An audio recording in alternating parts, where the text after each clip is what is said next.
नमस्कार, जय हिंद, वंदे मातरम। दोस्तों, दिशा राइज में आपका स्वागत है। हम कक्षा 9 के अध्याय 1 हमारे आसपास के पदार्थ का अध्ययन कर रहे थे। इसमें पिछली कक्षाओं में हमने जाना था पदार्थ क्या होते हैं, हमारे आसपास कौन कौन से पदार्थ हैं, ये पदार्थ कितने प्रकार के होते हैं, ठोस, द्रव और गैस के क्या गुणधर्म होते हैं, इनके गुणों में क्या अंतर होता है, क्या हम पदार्थ का एक रूप को दूसरे रूप में बदल सकते हैं और बदल पाएं तो क्या कारक जो हैं वो आवश्यक होते हैं, इनका हमने पिछली क्लासों में अध्ययन कर लिया था। आज हम इस क्लास का तीसरा पार्ट जो है उसका अध्ययन करेंगे, जिसमें हम कुछ और गुण जैसे वाष्पीकरण को प्रभावित करने वाले कारक, इनका अध्ययन करेंगे। तो सबसे पहले हम देखते हैं वाष्पीकरण। वाष्पीकरण को हम इवेपोरेशन के नाम से जानते हैं। वाष्पीकरण में हमने देखा था कि कोई पदार्थ यदि उसकी भौतिक अवस्था जो है वो कौन सी हो, वो द्रव से किस में बदले, गैस में बदले, द्रव से गैस में बदले तो उसे हम कहते हैं वाष्पीकरण, और यदि गैस से द्रव में बदले तो उसे कहते हैं संघनन। ये हमने पिछली क्लास में पढ़ा था।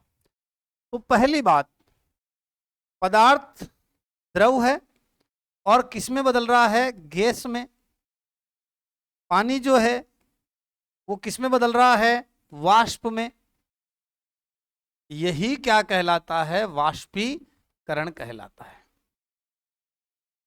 तो बच्चों, ये हम चित्र देख पा रहे हैं यहाँ, ये एक झील है और इस झील पे भाप उठ रही है, वाष्प उठ रही है, और ये वाष्प उठकर ऊपर की ओर जा रही है। बाद में इन कणों का ही वापस क्या होगा, हमने बात करी थी पिछली क्लास में, संघनन होगा, बादल बनेंगे, संघनन होगा और वर्षा के रूप में जल वापस पृथ्वी पर आ जाएगा। ये जल चक्र में हमने कक्षा 8 में भी पढ़ा था। तो वाष्पीकरण क्या है? वाष्पीकरण है, पहली बात के क्वथनांक से कम ताप की बात कर रहे हैं। क्वथनांक से कम ताप पर, अगर नहीं चले तो भी चल जाएगा। आपने को ये ध्यान में रखना है, बदल कौन रहा है, द्रव। बदल किस में रहा है, वाष्प में। द्रव के वाष्प में बदलने, या हमने कहा था गैस, द्रव के गैस में बदलने या द्रव के वाष्प में बदलने को हम क्या कहते हैं, वाष्पीकरण कहते हैं। वाष्पीकरण की जो प्रोसेस है, अगर उसकी बात करें तो हमने बात की पदार्थ का एक मौलिक गुण, उस गुण में कण लगातार क्या रहते हैं, गतिशील रहते हैं। तो ये गतिशील कण होते हैं और ये कभी नहीं रुकते हैं, और निश्चित ताप पर इनकी अवस्था होती है। गैस अवस्था के कणों की गतिज ऊर्जा ज्यादा होती है, द्रव की उससे कम होती है, और ठोस की उससे कम होती है। तो हमने बात की गैसों में गतिज ऊर्जा जो है सर्वाधिक है, द्रव में सतह पर अगर स्थित है तो गतिज ऊर्जा बहुत ज्यादा होगी सतह वाला। जैसे मैं बात करूं, ये हिस्सा ये द्रव है, तो जो सतह पर कण है उनकी गतिज ऊर्जा क्या होगी, अधिक, और नीचे है इनकी गतिज ऊर्जा क्या होगी, कम। समझ में आई होगी बात। जो कण कहां पर है, यहां पात्र की बात कर रहे हैं, तो जो सतह पर है इनकी गतिज ऊर्जा क्या है, अधिक है, और इनकी जो गतिज ऊर्जा है वो क्या है, कम है। ये पदार्थ के अंदर भी हम अलग अलग देख पाते हैं। तो ये जो कण है सतह वाले, ये दूसरे कणों के आकर्षण बल से क्या हो जाते हैं, मुक्त हो जाते हैं, और धीरे धीरे क्या होने लगते हैं, वाष्पीकृत होने लगते हैं। सतह के ऊपर वाले कण गतिज ऊर्जा ज्यादा होने से वाष्पीकृत होने लगते हैं, जिसी के कारण फलस्वरूप वाष्पीकरण होता है। अब हम कुछ जो आपके टर्मिनोलॉजी हमेशा काम आनी है, क्वथनांक और गलनांक की बात करेंगे बच्चों। तो आपको कुछ शब्दों पे ध्यान देना है, हम पहले भी बात कर चुके हैं। एक शब्द है क्वथनांक, या हम इसे कहते हैं बॉइलिंग पॉइंट। बॉइलिंग पॉइंट, अगर हम हिंदी में बात करें, हिंदी के वाले स्टूडेंट है, क्वथन यानी उबलना, गर्म होना। अब मुझे बताओ, ठोस द्रव में से गर्म कौन होगा, बदलेगा कौन? अगर बात करें द्रव पदार्थ है वो किस में बदलेगा, गैस में बदलने लगे, उबलेगा कौन, द्रव उबलेगा, उबल के बदलेगा किसमें, गैस में। तो ताप का वह मान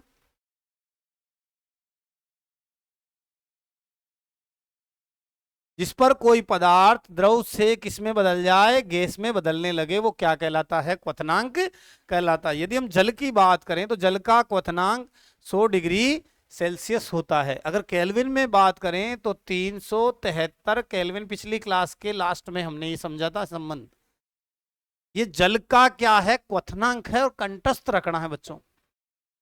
100 डिग्री सेल्सियस से ऊपर जाते ही जल जो है वो किस में बदलने लगता है? वाष्प में बदलने लगता है, और इसे ही हम बॉइलिंग पॉइंट के नाम से जानते हैं। अगला देखें, अगला बात करेंगे हम गलनांक। गलनांक इसे कहेंगे हम मेल्टिंग पॉइंट। अगर मैं आपके सामने कहूं ठोस द्रव में से गलेगा कौन? ठोस गलेगा, गलेगा किस में? द्रव में। तो यहां हम बात करें ताप का वह मान जिस पर कोई ठोस पदार्थ किस में बदलने लगता है? द्रव में।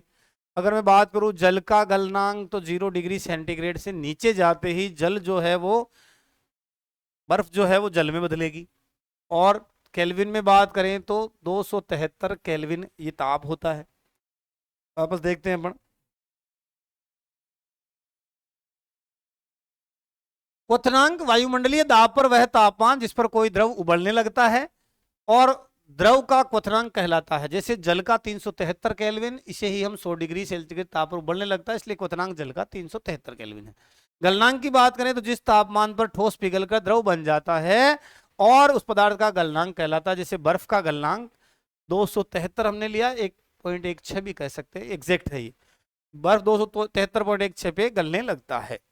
गुप्त उष्मा हमने बात की, कोई पदार्थ 100 डिग्री पे, पदार्थ पिछला हमने एक सवाल देखा था कि 100 डिग्री पदार्थ की अवस्था क्या है, तो हमने कहा था दोनों अवस्थाएं हैं, वो द्रव भी है और वो गैस भी है। ये पिछले क्लास में हमने सवाल लिया था। तो जब कोई पदार्थ गलने की प्रक्रिया के दौरान गलनांक पे पहुंचे, यानी अब तो बर्फ जो है वो पानी में बदल जाएगी, है ना, तो उस प्रक्रिया में पहुंचे और हम उससे अधिक बढ़ाएं, तो तापमान जब बढ़ा तो बिना कोई तापमान बढ़े ऐसी पोजीशन में जब वो बर्फ गलने के पानी बदलने में हो, तो एक समय ऐसा आता है जब हम तापमान नहीं बढ़ा रहे और वो तापमान वृद्धि दर्शाए बिना ही बर्फ पानी में बदल जाती है। तो उसको कौन सी ऐसी उष्मा मिली? मैं पर्टिकुलर 0 डिग्री और 100 डिग्री सेंटीग्रेड की बात कर रहा हूं। अगर आपके सामने उदाहरण रखूं तो इसमें हमने प्रश्न लिया था कि दोनों अवस्थाएं होती है। तो 0 डिग्री सेंटीग्रेड पे बर्फ पड़ी है। अब एक स्थिति ऐसी आ रही है जैसे -10 डिग्री है, तो -10 डिग्री पर वो बर्फ है, -5 डिग्री पर बर्फ है, 0 डिग्री पर वो बर्फ है, लेकिन अब तापमान नहीं बढ़ा रहे, लेकिन ये बर्फ किस में बदलना शुरू हो जाएगी? पानी में बदलना शुरू हो जाती है। तो हमने तापमान अब बढ़ाया नहीं, अवस्था फिर भी बदल रही है। तो ऐसी कौन सी उष्मा है जो उस पदार्थ में छिपी है, या बर्तन में छिपी है, या गुप्त है? वही क्या कहलाएगी बच्चों? गुप्त उष्मा कहलाएगी। बहुत इजी है। अगर हम बात करें संगलन की, प्रसुप्त उष्मा की बात करें, तो यहां हम कुछ बात करेंगे कि यहां एक शब्द जोड़ेंगे, वायुमंडलीय दाब होना चाहिए, और वायुमंडलीय दाब पर पदार्थ जो है वो 1 किलोग्राम मात्रा होनी चाहिए। तो वहां पर जितनी उष्मा की आवश्यकता होती है उसे हम संगलन की गुप्त उष्मा कहते हैं। आगे देखते हैं। अब यहां वाष्पीकरण बात करी हमने, वाष्पीकरण को प्रभावित करने वाले कारक। यदि बच्चों सतह का क्षेत्रफल बढ़े, यदि तापमान बढ़े, आप एक तालाब की, गांव के तालाब की झील की कल्पना कीजिए। अब वो झील जो है, ये तालाब जो है, आपने देखा होगा गर्मियों में सूख जाता है। तो क्या कारण रहा होगा कि वो सूख जाए या तेजी से उसका वाष्पीकरण बढ़ जाए? तो समझे, एक बहुत बड़ा एरिया है इसमें। तो पहली पहली चीज, इसकी जितनी नंबर 1 सतह अधिक होगी तो वाष्पीकरण बढ़ेगा, वेपोराइजेशन बढ़ेगा। नंबर 2, मैंने कहा था गर्मियों में ज्यादा होता है, तो तापमान यदि अधिक हुआ तो भी वेपोराइजेशन बढ़ेगा। अब वाष्पीकरण बढ़ेगा। यदि आर्द्रता कम हुई,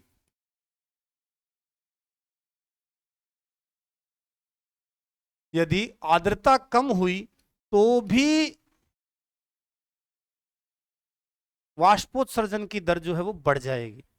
आर्द्रता क्या है? जल में नमी तो है। अगर जल में नमी कम हो गई तो नमी को बढ़ाने के लिए जल उठेगा और वाष्प में बदलेगा।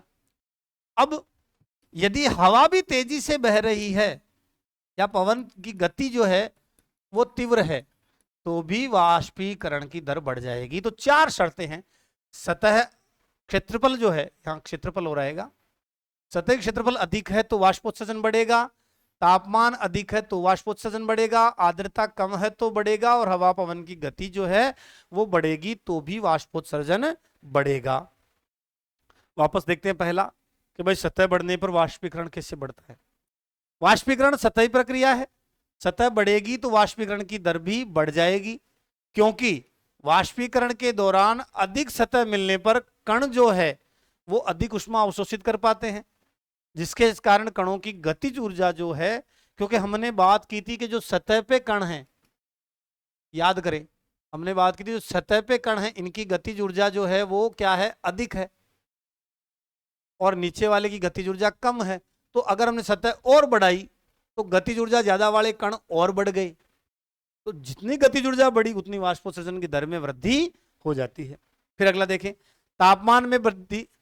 अगर तापमान बढ़ेगा तो भी गतिज ऊर्जा बढ़ेगी। अगर तापमान बढ़ेगा तो भी गतिज ऊर्जा बढ़ेगी, और गतिज ऊर्जा बढ़ने के कारण वाष्पोत्सर्जन की दर जो है वो बढ़ जाएगी। फिर तीसरा देखिए, आर्द्रता में कमी। यदि आर्द्रता में कमी होती है तो वाष्पोत्सर्जन की दर, यह घट आ गई है, बढ़ जाती है। आर्द्रता में कमी होती है तो जलवाष्प की मात्रा के कारण वाष्पीकरण की दर में क्या आ जाती है? वृद्धि आ जाती है। आर्द्रता क्या है? वायु में उपस्थित जलवाष्प की कमी, जलवाष्प की मात्रा। अगर वो कम हो गई तो जल चाहिए तो वाष्पोत्सर्जन बढ़ जाएगा। वायु की गति में वृद्धि, वायु की गति तेज हो जाती है तो जलवाष्प के कण तेजी से उड़ने लगते हैं, और उड़ने के कारण जलवाष्प की मात्रा घटने लगती है और वाष्पीकरण आसानी से होने लगता है। वाष्पीकरण ठंडक आती है, कारण द्रव लगातार अपनी ऊर्जा खोता है और यह ऊर्जा को वापस प्राप्त करने के लिए आसपास से ऊर्जा वापस लेता है और वाष्पीकृत हो जाता है, जिससे आसपास शीतलता आ जाती है। कूलर के अंदर अगर हम बात करें तो कूलर में चारों तरफ वो टाटियां वगैरह लगी होती है, पानी निकलता है। कूलर जितनी गर्मी पड़ेगी, जितना शुष्क होगा उतनी ठंडी हवा देगा, कारण आर्द्रता वातावरण में जितनी कम है, जल की मात्रा जितनी कम है, उतना वाष्पीकरण की दर बढ़ेगी, और जितनी वाष्पीकरण की दर बढ़ेगी उतनी शीतलता बढ़ेगी। ये हमने भी पहले पढ़ लिया है। विसरण हमने बात की थी, गैसों के अंदर विसरण की मात्रा ज्यादा, उससे कम द्रव में और उससे कम ठोस में। अगरबत्ती जलाने पर सुगंध जो है वो चारों तरफ फैल जाती है। अगर मैं अगरबत्ती जलाऊं तो सुगंध चारों तरफ फैल जाती है। ठीक है, ये विसरण हम पिछली क्लास में अच्छी तरह से पढ़ चुके हैं। कुछ प्रश्न देखते हैं। गर्म शुष्क दिन में कूलर अधिक ठंडा क्यों करता है? यह भी हमने बात करी। क्योंकि वायु में नमी जो है वो कम हो गई, नमी कम हो गई तो तापमान कम हो गया, जिसके कारण वाष्पीकरण की दर बढ़ जाएगी, और जब दर बढ़ेगी और आर्द्रता घटेगी तो वाष्पीकरण बढ़ जाएगा, और वाष्पीकरण से शीतलता पैदा हो जाएगी। कूलर के अंदर से ठंडी हवा में फैलकर हम ठंडक प्रदान करता है। यही प्रक्रिया घड़े के अंदर, घड़ी के अंदर सूक्ष्म छोटे छोटे छिद्र होते हैं, बहुत अधिक संख्या में छिद्र होते हैं। इनसे जल जो है वो बाहर की ओर आने लगता है, और इसी रिसाव से मटके से बाहर आने के कारण शेष बचा हुआ जल है वो गुप्त ऊष्मा के रूप में ले लेता है, उन छिद्रों से बाहर आता है, वाष्पीकरण होता रहता है, शीतलता आती रहती है।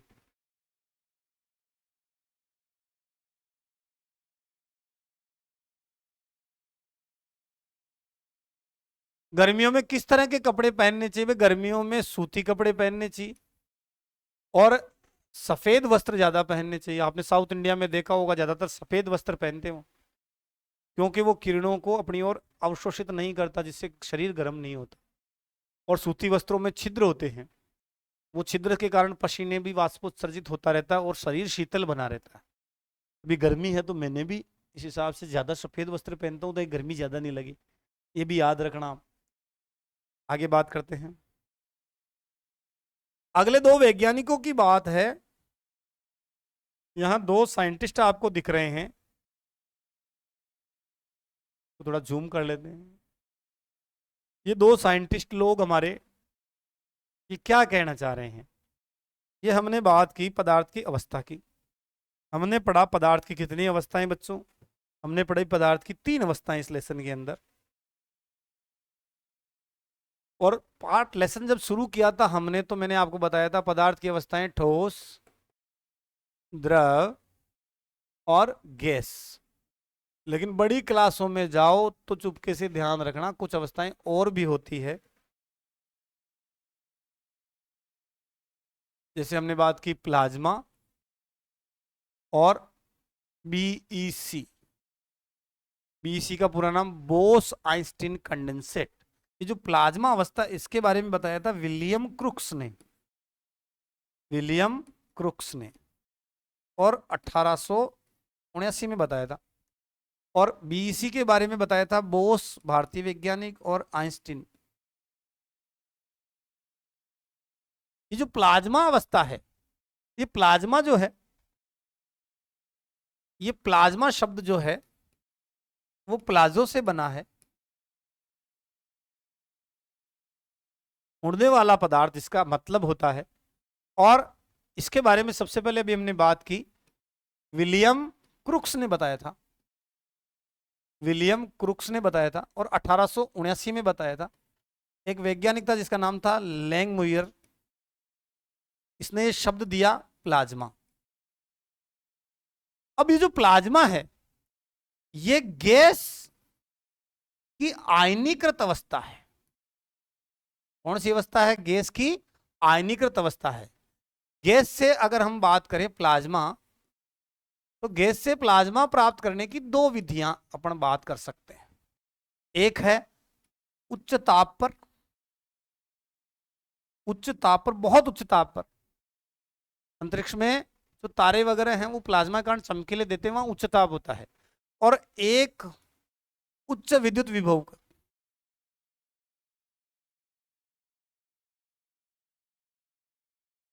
गैस जो है वो किसमें बदल रही है? प्लाज्मा में। एक तो उच्च ताप पे और एक उच्च विद्युत विभव पे। ये जो आयनीकृत गैस है, आयनीकृत गैस है, या गैस का आयनीकृत रूप जो है उच्च ताप पर, वही क्या है? प्लाज्मा में हम बात कर सकते हैं।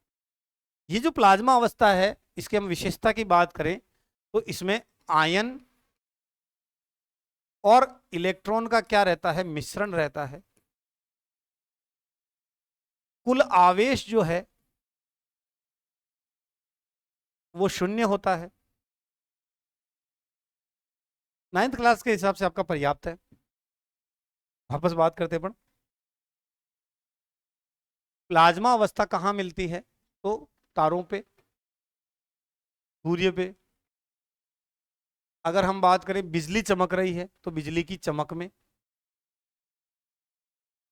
प्लाज्मा अवस्था हमें देखने को मिलती है। या हम बात करें वेल्डिंग में जो आर्क पैदा होती है, वहां पे भी प्लाज्मा अवस्था हमें देखने को मिलती है।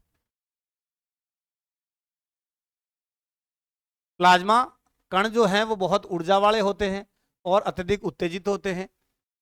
अगर हम बात करें नियोन गैस और फ्लोरेसेंट ट्यूब, इसके अंदर हम चमकीला पदार्थ जो है प्लाज्मा वो देख सकते हैं, इनमें चमक होती है। तारों में प्लाज्मा बनता है, हम देख चुके हैं। बोस आइंस्टाइन कंडेंसेट, तो 1920 के अंदर भारतीय वैज्ञानिक थे एस.एन. बोस, सत्येंद्र नाथ बोस, उन्होंने इसके बारे में बताया था। बाद में आइंस्टीन ने बताया।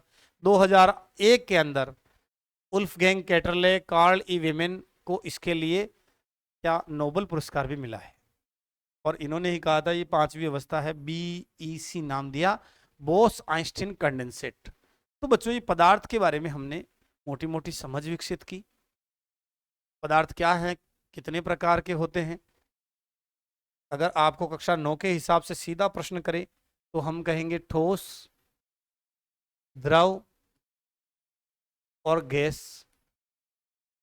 लेकिन क्या कोई और अवस्था भी है तो आप ये ध्यान रखें, प्लाज्मा पदार्थ की चौथी अवस्था है और बोस आइंस्टीन कंडेंसेट पदार्थ की पांचवी अवस्था है। इन अवस्थाओं के गुण आपके लेवल में, जो कक्षा 9 के लेवल में आने चाहिए, वो भी हमने देख लिए। तो आप इन क्लास को बार बार आप रिवाइज करें। कोई प्रश्न है तो आप जरूर करें और जुड़े रहिए और अपने दोस्तों को भी ये क्लासेस शेयर करते रहिए। बहुत बहुत धन्यवाद।